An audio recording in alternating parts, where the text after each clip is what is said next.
ಪತಿಯ ಆಯಸ್ಸು ಆರೋಗ್ಯ ಅಭಿವೃದ್ಧಿಗೋಸ್ಕರ ಆಚರಣೆ ಮಾಡುವಂಥ ವ್ರತನೇ ಭೀಮನ ಅಮಾವಾಸ್ಯೆ ಅಥವಾ ಜ್ಯೋತಿರ್ಭೀಮೇಶ್ವರ ವ್ರತ. ನಾವೆಲ್ಲ ತಿಳ್ಕೊಂಡಿರೋ ಹಾಗೆ ಭೀಮನ ಅಮಾವಾಸ್ಯೆ ದಿನ ಕೇವಲ ಗಂಡನ ಪಾದಪೂಜೆ ಮಾಡಿದ್ರೆ ನಮಗೆ ಪೂರ್ತಿ ಫಲ ಲಭಿಸೋದಿಲ್ಲ. ನಾವು ಭೀಮನ ಅಮಾವಾಸ್ಯೆ ದಿನ ಜೋಡಿ ದೀಪಗಳನ್ನು ಇಟ್ಟು ಆ ಜೋಡಿ ದೀಪಗಳನ್ನೇ ಸಾಕ್ಷಾತ್ ಶಿವ ಹಾಗೆ ಪಾರ್ವತಿ ಅಂತ ಭಾವಿಸಿ ವ್ರತವನ್ನು ಆಚರಣೆ ಮಾಡಬೇಕಾಗತ್ತೆ.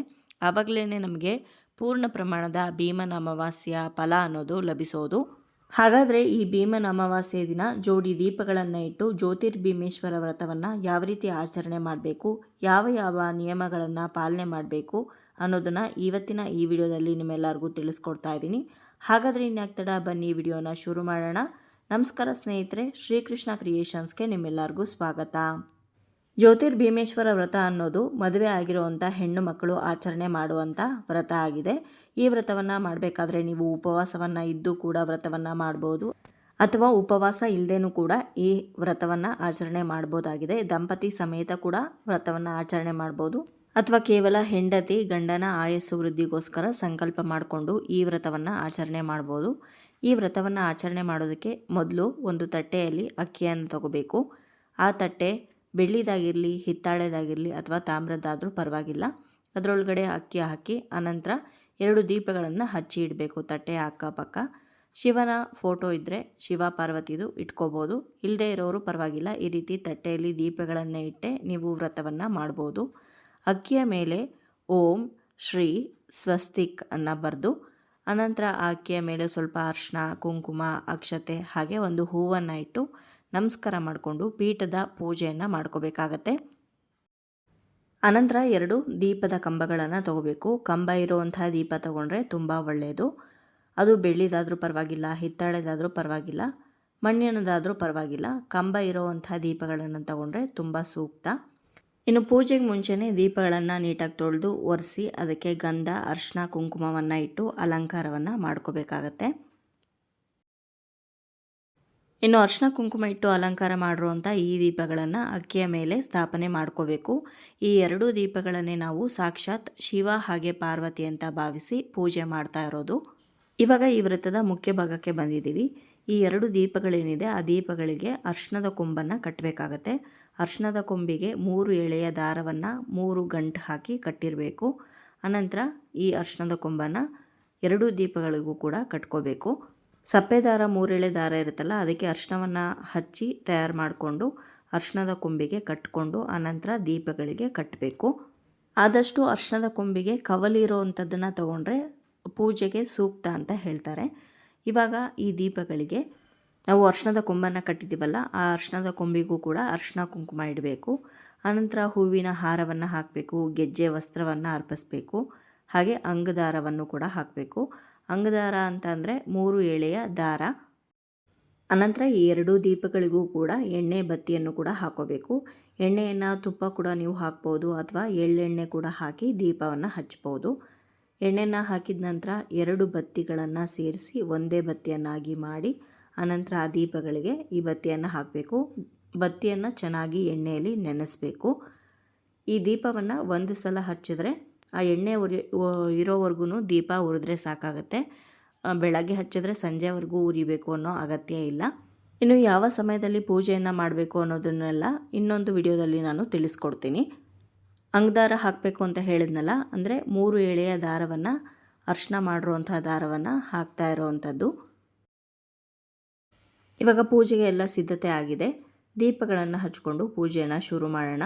ದೀಪವನ್ನು ಹಚ್ಚುವಾಗ ಶುಭಂ ಕರೋತಿ ಕಲ್ಯಾಣಂ ಆರೋಗ್ಯಂ ಧನ ಸಂಪದಂ ಶತ್ರುಬುದ್ಧಿ ವಿನಾಶಾಯ ದೀಪಂ ಜ್ಯೋತಿ ನಮೋಸ್ತುತೆ ಅಂತ ಹೇಳಿಕೊಂಡು ದೀಪವನ್ನು ಹಚ್ಚಿ ಅನಂತರ ಇವಾಗ ಜೋಡಿ ದೀಪಗಳ ಪೂಜೆಯನ್ನು ಶುರು ಮಾಡೋದಕ್ಕಿಂತ ಮುಂಚೆ ಮೊದಲು ಗಣಪತಿಯ ಪೂಜೆಯನ್ನು ನೆರವೇರಿಸಬೇಕು. ಗಣಪತಿ ವಿಗ್ರಹ ಇದ್ದರೆ ಇಟ್ಕೊಳ್ಳಿ, ಇಲ್ಲದೇ ಇರೋರು ಅರಿಶಿನದಿಂದ ಮಾಡಿರುವಂಥ ಗಣಪತಿ ಅಥವಾ ಸಗಣಿಯಿಂದ ಮಾಡಿರುವಂಥ ಗಣಪತಿಯನ್ನು ಕೂಡ ನೀವು ಪೂಜೆ ಮಾಡ್ಬೋದು. ಅದಕ್ಕೆ ಅರಿಶಿನ, ಕುಂಕುಮ, ಅಕ್ಷತೆಯನ್ನು ಅರ್ಪಿಸಿ ಹೂವನ್ನು ಇಟ್ಟು ಅಲಂಕಾರ ಮಾಡಿ ಅನಂತರ ಧೂಪ, ದೀಪ, ನೈವೇದ್ಯ ತೋರಿಸೋದ್ರ ಮುಖಾಂತರ ಗಣಪತಿಯನ್ನು ಪೂಜೆ ಮಾಡಿ ಈ ಒಂದು ಪೂಜೆಯಲ್ಲಿ ಯಾವುದೇ ವಿಘ್ನ ಬಾರದೇ ಇರಲಿ ಅಂತ ವಿಘ್ನೇಶ್ವರನನ್ನು ಮನಸ್ಸಿನಲ್ಲಿ ಪ್ರಾರ್ಥನೆ ಮಾಡಿಕೊಂಡು ಗಣಪತಿಯ ಸರಳವಾಗಿರುವಂಥ ಮಂತ್ರವನ್ನು ಒಂದೆರಡು ಹೇಳಿಕೊಂಡು ಗಣಪತಿಯ ಪೂಜೆಯನ್ನು ಮುಗಿಸಿದ ನಂತರ ಜೋಡಿ ದೀಪಸ್ತಂಭ ಅಂದರೆ ಶಿವ ಪಾರ್ವತಿಯ ಪೂಜೆಯನ್ನು ಮಾಡಬೇಕಾಗತ್ತೆ. ಸಾಕ್ಷಾತ್ ಶಿವ ಹಾಗೆ ಪಾರ್ವತಿಯ ಸ್ವರೂಪ ಆಗಿರುವಂಥ ಈ ಎರಡು ದೀಪಗಳಿಗೂ ಕೂಡ ಅರ್ಶಿನ ಕುಂಕುಮ ಅಕ್ಷತೆಯನ್ನು ಅರ್ಪಿಸಿ ಧೂಪವನ್ನು ತೋರಿಸಿ ಆವಾಹನೆ ಮಾಡಬೇಕು. ಹಾಗೆ ಸಂಕಲ್ಪವನ್ನು ಕೂಡ ಮಾಡ್ಕೋಬೇಕು. ಸಂಕಲ್ಪ ಏನು ಅಂತಂದರೆ, ಇವತ್ತಿನ ದಿವಸ ನಾನು ಜ್ಯೋತಿರ್ಭೀಮೇಶ್ವರ ವ್ರತವನ್ನು ಮಾಡ್ತಾಯಿದ್ದೀನಿ. ನನ್ನ ಗಂಡನ ಆಯಸ್ಸು ಹಾಗೆ ಆರೋಗ್ಯ ಅಭಿವೃದ್ಧಿ ಆಗಲಿ, ನನಗೆ ಸುಮಂಗಲಿ ಭಾಗ್ಯವನ್ನು ಕರುಣಿಸುವಂಥ ದೇವರನ್ನು ಪ್ರಾರ್ಥನೆ ಮಾಡಿಕೊಂಡು ಸಂಕಲ್ಪವನ್ನು ಮಾಡಿ ಆನಂತರ ಧೂಪವನ್ನು ತೋರಿಸೋದ್ರ ಮುಖಾಂತರ ನಮ್ಮ ಮನೆಗೆ ಆಹ್ವಾನ ಮಾಡಬೇಕು. ಆವಾಹನೆ ಆದ ನಂತರ ಅರ್ಚನೆಯನ್ನು ಮಾಡಬೇಕಾಗತ್ತೆ. ಶಿವನ ಅಷ್ಟೋತ್ತರವನ್ನು ಹಾಗೆ ಪಾರ್ವತಿಯ ಅಷ್ಟೋತ್ತರವನ್ನು ಹೇಳಿಕೊಂಡು ಹೂಗಳಿಂದ ಅಥವಾ ಅಕ್ಷತೆಯಿಂದ ಅರ್ಚನೆಯನ್ನು ಮಾಡಬೇಕಾಗತ್ತೆ.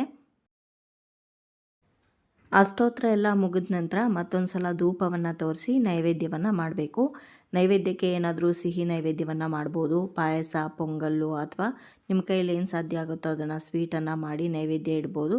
ಏನೂ ಮಾಡೋದಕ್ಕೆ ಸಾಧ್ಯ ಆಗಿಲ್ಲ ಅಂದ ಪಕ್ಷದಲ್ಲಿ ಹಣ್ಣು ಹಾಗೆ ಹಾಲನ್ನು ಇಟ್ಟು ಅಥವಾ ಕಾಯನ್ನು ಒಡೆದು ನೈವೇದ್ಯವನ್ನು ಮಾಡ್ಬೋದು. ನಾನಿಲ್ಲಿ ಹಣ್ಣುಗಳನ್ನು ಇಟ್ಟು ನೈವೇದ್ಯ ಮಾಡಿದ್ದೀನಿ. ನೈವೇದ್ಯ ಆದ ನಂತರ ಮಹಾಮಂಗಳಾರತಿಯನ್ನು ಮಾಡಬೇಕು. ಕರ್ಪೂರವನ್ನು ಹಚ್ಕೊಂಡು ಈ ಆರತಿ ಆದ ನಂತರ ನಿಮ್ಮ ಜ್ಯೋತಿರ್ಭೀಮೇಶ್ವರ ವ್ರತ ಸಂಪೂರ್ಣ ಆಗುತ್ತೆ. ಕೈಯಲ್ಲಿ ಅಕ್ಷತೆ ಮತ್ತು ಹೂವನ್ನು ಇಟ್ಕೊಂಡು ಪ್ರದಕ್ಷಿಣೆ ಹಾಕಿ ಅಕ್ಷತೆ ಮತ್ತು ಹೂವನ್ನು ಜೋಡಿ ದೀಪಸ್ತಂಭಗಳಿಗೆ ಅರ್ಪಿಸಿ ಪ್ರಾರ್ಥನೆ ಮಾಡಿಕೊಂಡು ಅನಂತರ ಬೇಕಿದ್ದರೆ ನೀವು ಪಾದ ಪೂಜೆಯನ್ನು ಮಾಡ್ಬೋದು. ಪಾದ ಪೂಜೆ ಮಾಡಿ ಅವರಿಗೆ ಆರತಿಯನ್ನೆಲ್ಲ ತೆಗೆದು ಸ್ವೀಟ್ ತಿನ್ನಿಸಿದ ನಂತರ ಸಂಜೆಗೆ ನೀವು ಸಾಕ್ಷಾತ್ ಶಿವ ಹಾಗೆ ಪಾರ್ವತಿಯ ಸ್ವರೂಪವಾಗಿ ಜೋಡಿ ದೀಪಗಳನ್ನು ಇಟ್ಟು ಪೂಜೆ ಮಾಡಿದ್ದೀರಲ್ಲ, ಅದಕ್ಕೆ ಕೆಂಪು ನೀರಿನ ಆರತಿಯನ್ನು ಮಾಡಬೇಕು. ದೃಷ್ಟಿ ಆರತಿಯನ್ನು ಮಾಡಿ ಆ ದೃಷ್ಟಿಯನ್ನು ನೀವಾಳಿಸಿ ಅನಂತರ ಜೋಡಿ ದೀಪಗಳನ್ನು ನೀವು ಕದಲಿಸ್ಬೋದು, ಅಂದರೆ ವಿಸರ್ಜನೆ ಮಾಡ್ಬೋದು. ವಿಸರ್ಜನೆ ಮಾಡಿದ ತಕ್ಷಣ ಎಲ್ಲದನ್ನು ತೆಗೆದಿಡೋದಕ್ಕೆ ಹೋಗಬೇಡಿ. ಮಾರನೇ ದಿವಸ ಎಲ್ಲದನ್ನು ತೆಗೆದಿಟ್ಕೊಂಡು ಆ ಅಕ್ಕಿಯಲ್ಲಿ ಯಾವುದಾದ್ರೂ ಸಿಹಿಯನ್ನು ಮಾಡಿ ಮನೆ ಮಂದಿ ಸೇವನೆ ಮಾಡಿ, ಇನ್ನು ಅರಿಶಿಣದ ಕೊಂಬನ್ನು ಯಾವುದಾದ್ರೂ ಗಿಡದ ಕೆಳಗಡೆ ಯಾರೂ ತುಳಿದೇ ಇರೋವಂಥ ಕಡೆ ಹಾಕಬೇಕಾಗತ್ತೆ. ಈ ರೀತಿಯಾಗಿ ಸರಳವಾಗಿ ನೀವು ಜ್ಯೋತಿರ್ಭೀಮೇಶ್ವರ ವ್ರತವನ್ನು ಆಚರಣೆ ಮಾಡಬೇಕಾಗತ್ತೆ. ಪಾದ ಪೂಜೆ ಮಾಡೋದಕ್ಕಿಂತ ಮುಖ್ಯವಾಗಿ ಈ ಜೋಡಿ ದೀಪಗಳನ್ನು ಪೂಜೆ ಮಾಡೋದು ಬಹಳನೇ ಶ್ರೇಷ್ಠ. ನೋಡಿದ್ರಲ್ವ ಸ್ನೇಹಿತರೆ, ಇವತ್ತಿನ ಈ ವಿಡಿಯೋದಲ್ಲಿ ಭೀಮನ ಅಮಾವಾಸ್ಯೆಯ ಪ್ರಯುಕ್ತವಾಗಿ ಜ್ಯೋತಿರ್ಭೀಮೇಶ್ವರ ವ್ರತವನ್ನು ಯಾವ ರೀತಿ ವಿಧಿ ಪ್ರಕಾರವಾಗಿ ಮಾಡಬೇಕು ಅಂತ ತಿಳಿಸ್ಕೊಟ್ಟಿದ್ದೀನಿ. ಇವತ್ತಿನ ಈ ವಿಡಿಯೋ ನಿಮ್ಮೆಲ್ಲರಿಗೂ ಉಪಯೋಗ ಆಗಿದೆ ಅಂತ ಭಾವಿಸ್ತೀನಿ. ಇಷ್ಟ ಆಗಿದ್ರೆ ಲೈಕ್ ಮಾಡಿ, ಬೇರೆಯವ್ರಿಗೂ ಕೂಡ ವಿಡಿಯೋನ ಶೇರ್ ಮಾಡಿ. ಹಾಗೆ ನಿಮ್ಮ ಅನಿಸಿಕೆ ಅಭಿಪ್ರಾಯವನ್ನು ಖಂಡಿತವಾಗ್ಲೂ ಕಮೆಂಟ್ ಮುಖಾಂತರ ಬರೆದು ತಿಳಿಸಿ. ಮತ್ತೊಂದು ಉಪಯುಕ್ತ ಪೂಜಾ ಮಾಹಿತಿಯೊಂದಿಗೆ ನಿಮ್ಮನ್ನ ಮತ್ತೆ ಭೇಟಿ ಆಗ್ತೀನಿ. ಅಲ್ಲಿಯವರೆಗೂ ಧನ್ಯವಾದಗಳು. ಲೋಕ ಸಮಸ್ತ ಸುಖಿನೋ ಭವಂತು.